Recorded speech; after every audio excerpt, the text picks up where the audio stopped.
Hello बच्चों, चलिए प्रश्न को पढ़ते हैं। प्रश्न है, निम्न कथन में से कौन विरोधोक्ति है? पहला विकल्प है P का निषेध या Q का निषेध या P या Q का निषेध। दूसरा विकल्प है P तथा Q तथा P या Q का निषेध। तीसरा विकल्प है P यदि Q या P या Q का निषेध। चौथा विकल्प है P का निषेध तथा Q का निषेध या Q का निषेध। इस प्रश्न को करने के लिए हम इस प्रश्न की मुख्य अवधारणा को समझते हैं। तो मुख्य अवधारणा है,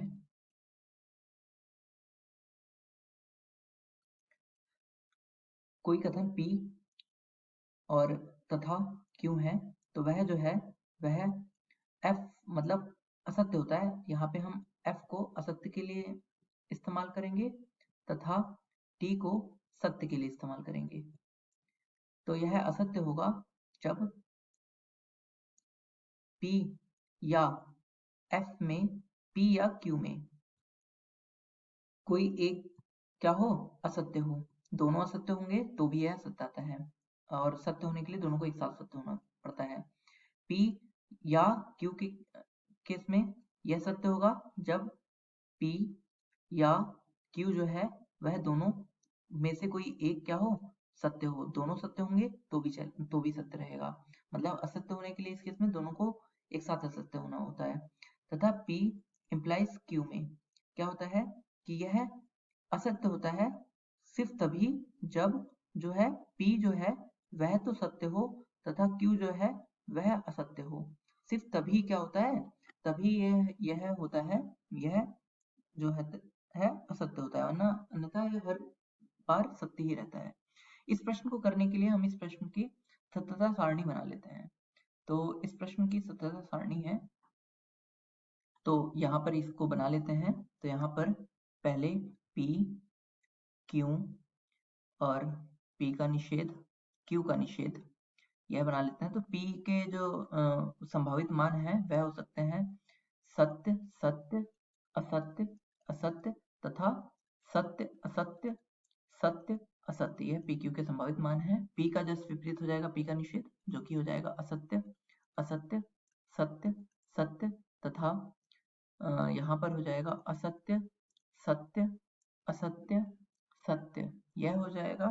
यहाँ पर अब हम क्या करते हैं कि हम एक एक करके इन सबको ज्ञात कर लेते हैं। तो P तथा Q, P तथा Q को ज्ञात करते हैं, फिर P या Q को ज्ञात कर लेते हैं। इन दोनों को पहले ज्ञात कर लेते हैं हम। फिर अब क्या करते हैं कि इसको ज्ञात करने के लिए सर्वप्रथम इन दोनों में हमें क्या करना है, इनका तथा करना है। मतलब दोनों सत्य होंगे तभी सत्य आएगा। अब अन्यथा एक भी असत्य होगा तो असत्य आएगा, तो ये पूरा असत्य हो गया। अच्छा, या के केस में दोनों, अगर एक भी सत्य होता है तो सत्य होगा, तो ये भी सत्य, ये भी सत्य, ये भी सत्य, और दोनों एक साथ असत्य होते हैं तभी असत्य आता है। अब हम क्या करते हैं कि अब हम बाकियों को भी ज्ञात कर लेते हैं, जैसे कि ये। तो अब हम इनको ज्ञात करने के लिए क्या करते हैं कि P का निषेध या Q का निषेध, हम अब इन दोनों का या करते हैं। तो इन दोनों का या करने के लिए क्या करेंगे, सिर्फ वही कि दोनों एक साथ असत्य हो तो असत्य, अन्यथा सत्य रहेगा। तो यह सत्य, यह सत्य, यह सत्य। और यहाँ पर क्या होगा, P का निषेध तथा Q का निषेध हम ज्ञात कर लेते हैं। तो इस बार क्या होगा, P का निषेध और Q के निषेध में यहाँ पर जब दोनों में से कोई एक भी असत्य होगा तो असत्य हो जाएगा। तो यह सत्य, यह सत्य, यह असत्य, और इस बार यह सत्य आएगा। चलिए अब देखते हैं।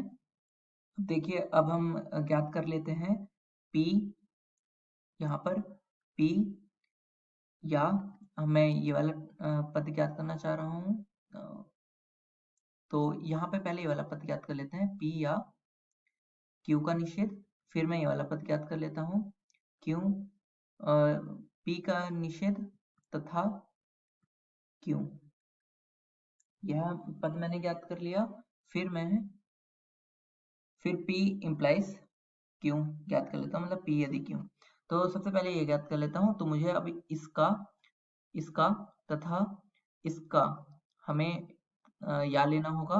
तो यहाँ पर या के केस में एक भी सत्य होता है तो सत्य हो जाएगा। तो यह सत्य, सत्य, यह असत्य और यह सत्य। तथा अब इसके केस अब मुझे इसका इसका और क्यों का इसका क्या करना होगा। यहाँ पर मैं तथा ले रहा हूँ तो इन दोनों में एक और एक भी असत्य हुआ तो असत्य हो जाएगा, तो यह असत्य, यह असत्य, यह सत्य, यह असत्य। P इम्प्लाइज Q, अब इससे इम्प्लाइज करा रहा हूँ पहला वाला सत्य दूसरा सत्य होगा तो इससे सभी असत्य आएगा, तो यह सत्य, यह सत्य, यह सत्य, यह सत्य। अब हम सभी विकल्पों को चेक कर लेते हैं अपने। तो हमारा पहला विकल्प है, विकल्प हम ऊपर ऐसे करके लिख लेते हैं। तो यहाँ पर P का निषेध या Q का निषेध या P या Q का निषेध, यहाँ पर क्या होगा अगर हम इसको करें तो हम यहाँ पर हमें किसको चेक देखना है, इसको, और या लेना है किसके साथ, इसके साथ। ठीक है, एक भी सत्य होगा तो सत्य हो जाएगा। तो देखो इसका पहला पहला मान देखो सत्य सत्य है तो सत्य, फिर सत्य सत्य सत्य, फिर सत्य सत्य सत्य, और फिर ये सत्य। तो यह क्या हो गया, ये तो पुनरुक्ति हो गया। इसका अर्थ ये होता है कि सभी के लिए सत्य है। फिर हम इसका दूसरे जो विकल्प है उसका मान ज्ञात कर लेते हैं। तो दूसरा विकल्प जो है वह है P तथा Q या जो इस पूरे का निषेध, मतलब यहाँ पर हमें P या Q का निषेध, P या Q का निषेध। तो P या Q क्या है, यहाँ पर अगर हम चाहें तो इसका मान निकाल भी सकते हैं यहाँ पर। तो यहाँ पर P तथा Q क्या है, P तथा Q का मान यहाँ से आ जाएगा हमारा। तो हम इसे लिख लेते हैं T F F F या तथा, मतलब तथा तथा तथा। अब यहाँ पर P या Q ये वाला इसका निषेध, मतलब इसका जस्ट विपरीत, विपरीत का मतलब जस्ट F F F और T आ जाएगा। अब यह दोनों में से कोई एक भी अगर क्या हुआ, फॉल्स हुआ, तो यह फॉल्स आ जाएगा। तो यह फॉल्स के बराबर आ रहा है, तो इसका मतलब ये F F F, तो ये सब किसके बराबर आ गए, F के। इसका मतलब क्या हो गया, ये विरोधक्ति हो गया। हमसे सवाल में ये तो पूछा था कि कौन सा विरोधक्ति है, तो ये विरोधक्ति आया। अभी हम बाकी विकल्प भी चेक कर लेते हैं।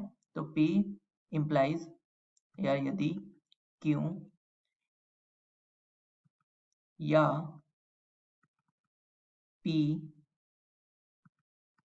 तथा Q का निषेध।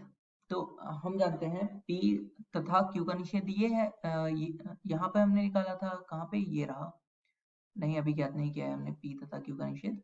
तो हम P तथा Q का निषेध ज्ञात कर लेते हैं। और यहाँ पे P इम्प्लाइज Q हमने यहाँ पे लिखा हुआ है, तो यह T और F T T और या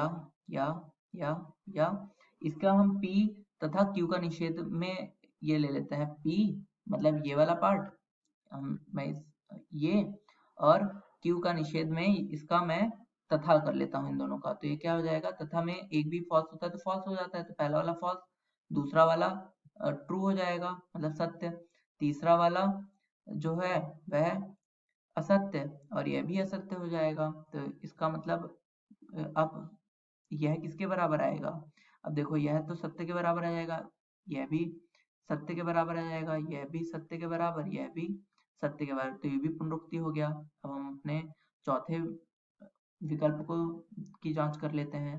तो चौथा विकल्प क्या है, चौथा विकल्प है हमारा, हमें देखो ये और इसका, मतलब यहाँ पर हमने इसको निकाल रखा है ये वाला टर्म, और Q का निषेध, मतलब इस वाले टर्म का क्या करना है, या लेना है। तो एक भी सत्य होगा तो सत्य हो जाएगा। तो यहाँ पर क्या होगा, F और F, तो पहला वाला क्या हो जाएगा, यहाँ पे पहले मैं लिख देता हूँ, ये P का निषेध तथा Q या Q का निषेध।